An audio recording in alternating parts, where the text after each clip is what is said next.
Las Vegas was built on the image of packed casino floors, roaring slot machines, and tourists shoulder to shoulder chasing fortune. But look closer today, and you'll see a very different picture. Empty blackjack tables, silent roulette wheels, and half-empty buffets. The shocking part: this emptiness isn't a sign of failure, it's the new business model. Vegas is empty on purpose. The truth behind the neon glow is that fewer players can actually mean higher profits. By stacking the odds with things like triple zero roulette, pushing the house edge to 7.69%, or blackjack payouts shifting from 3-2 to 6-5, casinos don't need full crowds anymore. They'd rather have a handful of guests losing money faster than a packed room winning slowly. Even outside the gaming floor, the trap is clear. Resort fees of $40–60 a night, $25 parking charges, and $50 buffet tickets guarantee that every visitor who still shows up spends more than ever before. The fewer the guests, the higher the price tag. And the corporations love it. But while executives profit from emptiness, workers and families across Clark County are paying the price. Layoffs, reduced shifts, and rising rents mean the people who keep Vegas alive are being crushed by the very system designed to look like success. The question isn't, why is Vegas empty? The real question is, who wins when the tables are empty, and who loses everything? For decades, the power of Las Vegas came from its crowds. Tens of millions of tourists packed into the desert each year, filling hotel towers, crowding into casinos, and lining up at the city's world-famous buffets. The constant energy of people made the Strip feel alive. But in 2025, that energy is fading fast. The numbers are stark. In 2019, Las Vegas drew 42.5 million visitors. By mid-2025, only 1966 million had arrived year-to-date, less than half the pre-pandemic peak. Hotel occupancy rates, once reliably over 90%, now hover under 80%, leaving entire floors of resorts dark. For a city that built its reputation on endless traffic, the silence is jarring. Walking through the casino floors tells the same story. Once finding a seat at a blackjack table or a spot at a roulette wheel meant waiting in line. Today, dealers often stand by empty tables waiting for customers who never show. The constant roar of slot machines, once the heartbeat of Vegas, has quieted into scattered pings and digital bleeps. Even the legendary buffet symbols of Vegas abundance are shrinking. Some have raised prices to over $50 a ticket just to survive, while others have shut down altogether. The decline isn't just about economics, it's about perception. Tourists talk about resort fees, parking charges, and rigged odds on social media, spreading the message that Vegas isn't worth it anymore. Families from California and Arizona, who once made Vegas a yearly tradition, now skip it entirely. International travelers who once saw Vegas as a bucket list trip now choose Cancun, Macau, or Singapore instead. The Strip may still glow at night, but its reputation is dimming.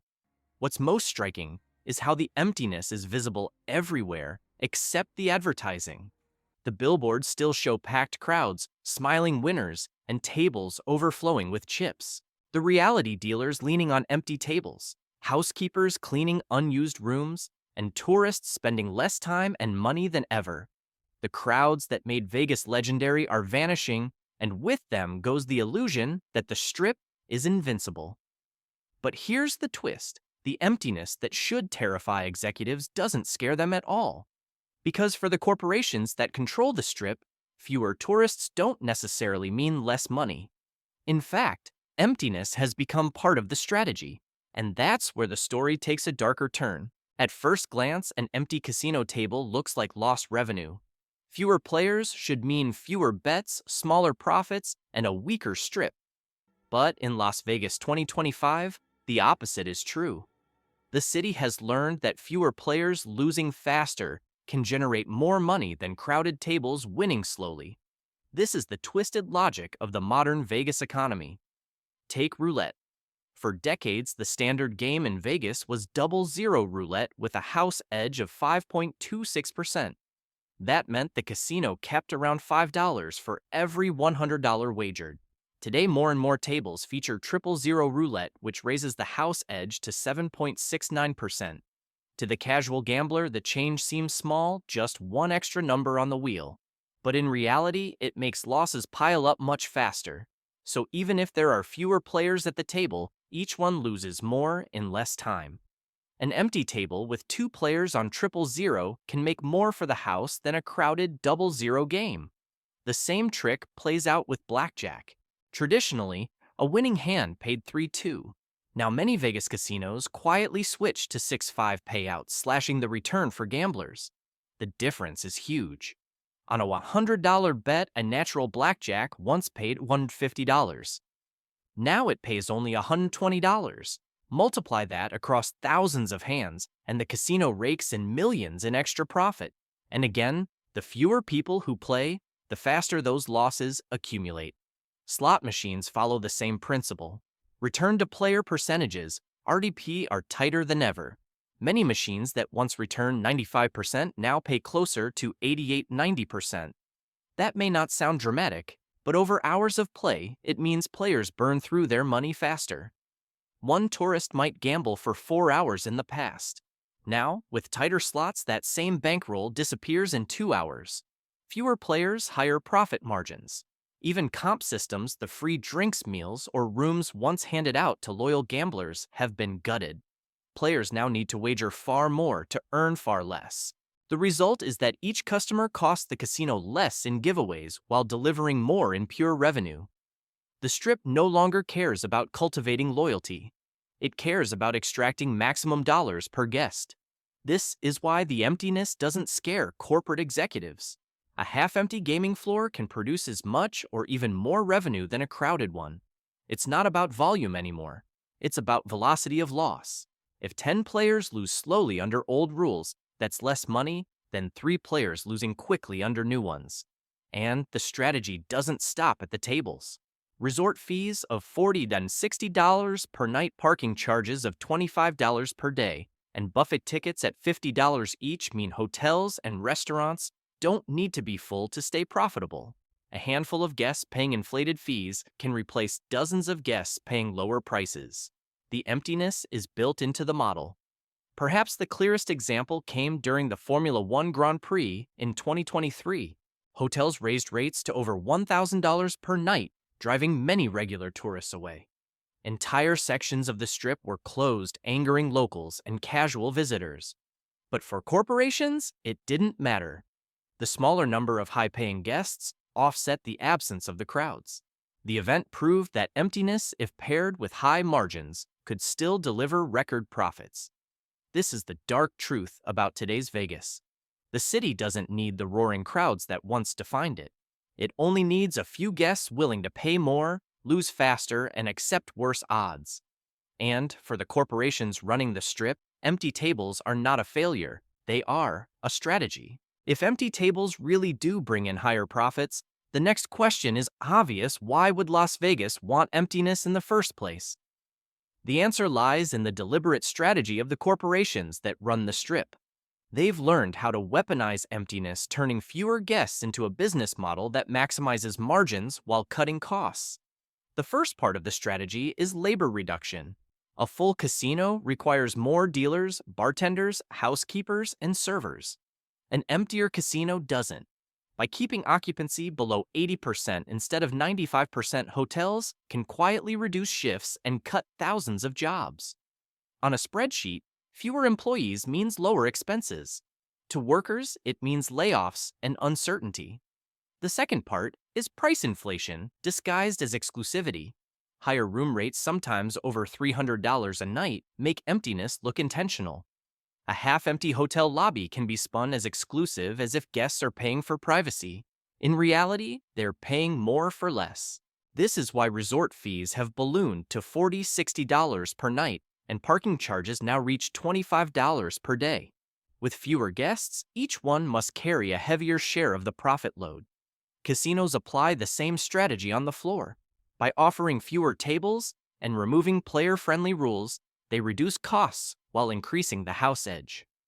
A blackjack table that once paid 3-2 now pays 6-5, and a roulette wheel that once had 2 zeros now has 3. These subtle changes mean the casinos don't need packed tables, They just need a few unlucky players to lose quickly. The third element is scarcity marketing. By shutting down buffets or limiting the number of shows Vegas creates, the perception of demand even when demand is falling. A $50 buffet ticket feels like a rare luxury when seats are limited, but the reality is that the emptiness is engineered. Scarcity keeps prices high, even when interest is low. This strategy was on full display during the Formula One Grand Prix in 2023.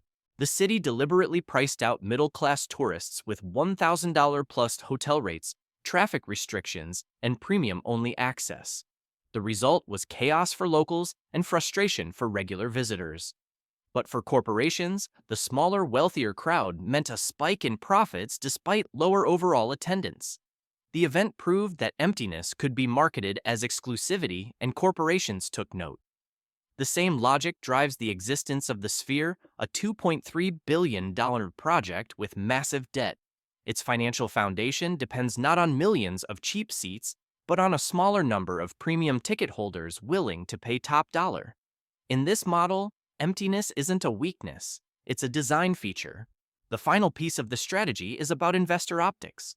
As long as the neon lights blaze and new projects like F1 and the Sphere dominate headlines, Wall Street believes the city is thriving.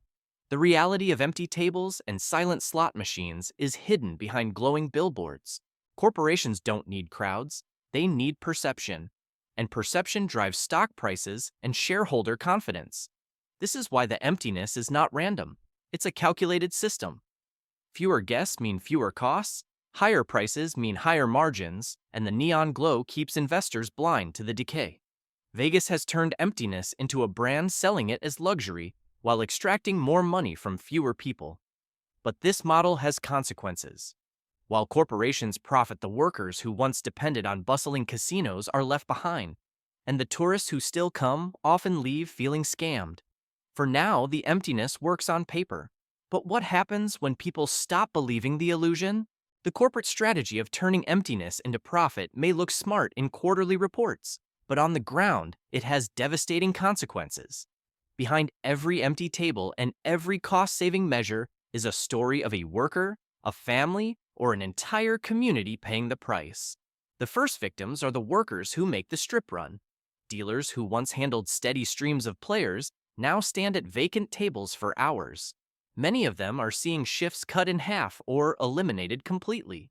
Fewer players means fewer tips, and with blackjack odds and roulette payouts stacked against customers, even the rare winners don't tip as much. A veteran dealer told a local news outlet empty tables might mean higher profits for the casino. But for us, it means empty pockets. Housekeepers face similar struggles. With hotel occupancy dipping below 80%, entire floors sit unused. Fewer rooms cleaned means fewer hours, and without generous tips, many housekeepers now earn less than they did a decade ago, despite soaring Clark County rents. Over the past 3 years, rent has climbed nearly 30%, leaving many families to choose between paying for housing or leaving Vegas altogether. Bartenders and servers also feel the squeeze. An emptier casino floor means fewer orders, smaller tabs, and lower tips. Some restaurants that once thrived on packed tourist crowds are now barely breaking even. Even street performers along the Strip, once able to earn hundreds in tips on a good night, now struggle to scrape together enough to survive. Meanwhile, the corporations cutting these jobs report record profits thanks to fees and odds changes. Executives justify the layoffs as efficiency, but workers see the truth: they're disposable. While CEOs collect multi-million-dollar bonuses, longtime employees lose homes to foreclosure or pick up second jobs to survive. The fallout doesn't end with workers. Local families who depended on steady Strip income are now living on the edge. Foreclosure filings in Clark County are climbing, echoing the nightmare of the 2008 housing crash. Food banks in Las Vegas report rising demand, with more hospitality workers showing up for assistance than ever before. The city built on abundance now produces scarcity for the very people who built it. The social cost is equally severe. Communities once bound by pride in Vegas's glamour now feel disillusioned. Younger workers see no future in the industry, describing hospitality jobs as dead ends. Parents who spent decades in casinos feel betrayed, realizing that loyalty no longer matters to corporations. As one cocktail server put it, Vegas was supposed to reward hard work. Now it punishes it. Even the psychological toll is heavy. Imagine serving drinks in a half-empty casino while glowing billboards outside still sell the dream of a packed strip. Workers live a double reality, one of corporate illusion and one of daily struggle.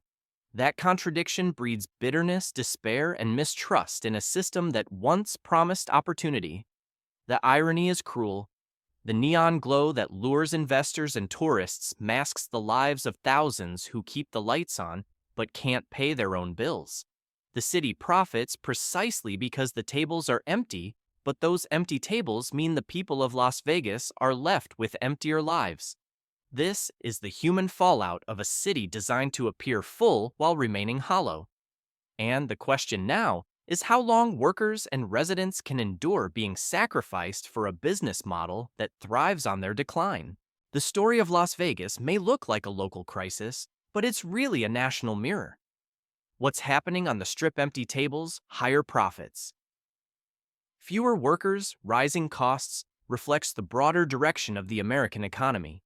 Vegas is not just a casino town, it's America in miniature. Start with debt. In Vegas, tourists pile up losses faster because the odds are stacked against them. Across the United States, households are sinking under the weight of credit card balances that now exceed $1.3 trillion. Delinquency rates are the highest since the 2008 financial crash, and families are paying record amounts in interest fees. Just like gamblers facing triple-zero roulette, Americans are trapped in a system where the rules quietly change to ensure they lose faster. Look at housing. In Clark County, foreclosures are climbing as rents spiked nearly 30% in 3 years. Families that once dreamed of stability are being forced out. Nationwide, the same story plays out in California, Florida, and Texas, where rising costs and corporate landlords push people to the edge. Vegas's empty hotel towers mirror America's empty promises of affordable housing. Then there's trust. Tourists feel cheated by resort fees, $50 buffets, and tighter slot machines. Similarly, Americans feel cheated by a system that promises prosperity but delivers insecurity. Wages stagnate while healthcare, education, and groceries soar. Just as the Strip markets illusions of jackpots, America markets illusions of opportunity, both designed to keep people playing even when the game is rigged. The obsession with illusion over reality is perhaps the most dangerous parallel. Vegas keeps its neon lights blazing to hide half-empty casinos. America projects record stock market highs and billion-dollar corporate profits while ignoring the reality of paycheck-to-paycheck living. The lights are for show. The truth is in the emptiness. History offers a warning. Atlantic City, once marketed as the East Coast's Vegas, collapsed when tourists stopped believing the dream. Empty casinos, shuttered hotels, and abandoned neighborhoods followed. Las Vegas was supposed to be different, too iconic, too powerful to fall. But if even Vegas is embracing emptiness as policy, it signals that the American model itself may be running on borrowed time. The deeper truth is that Las Vegas doesn't care about crowds anymore, and neither does America. Both have shifted from serving the many to exploiting the few. In Vegas, it's the handful of gamblers at rigged tables. In America, it's the shrinking middle class burdened with debt, taxes, and inflation, while corporations report record margins. This is why Vegas matters beyond Nevada. The Strip is showing us in neon what the rest of the country is living quietly every day, a system where fewer people participate. But those who do pay more lose faster and get less in return. So when you see the empty casino floors and wonder how Vegas still survives, remember this: it survives because the emptiness is profitable. And that's the same calculation now shaping the broader American economy. The Strip is not an outlier. It's a warning sign flashing across the desert. The question is if emptiness can be turned into profit in Las Vegas. How long before the rest of America is built on the same principle, shining on the outside, hollow on the inside? In the end, the story of Las Vegas is more than a tale of casinos, buffets, or flashing neon. It's the story of how a city discovered it could profit from emptiness by charging more, giving less, and making sure the odds are always stacked against those who play. The empty blackjack tables, the silent roulette wheels, and the half-full hotel towers are not accidents. They are the evidence of a business model designed to shine outward while hollowing inward. Vegas was once the symbol of the American dream, a place where anyone could walk in with $1 and feel like a millionaire. Now it has become the symbol of something darker, the American trap, where appearances matter more than reality, where corporations profit while workers struggle, and where emptiness itself is turned into a commodity. The neon still glows, but behind it are laid-off workers, rising foreclosures, and families pushed to the edge. The Strip is no longer about abundance, it's about extraction. And that makes Las Vegas less of an exception and more of a warning about the future of America itself. So the question isn't, will Vegas recover? The real question is, if Vegas can turn empty tables into higher profits, how many other parts of America are already doing the same? Tell us what you think in the comments. Have you ever seen through the illusion of Vegas? And don't forget to like, share, and subscribe, because the truth behind the glow is just beginning to be revealed.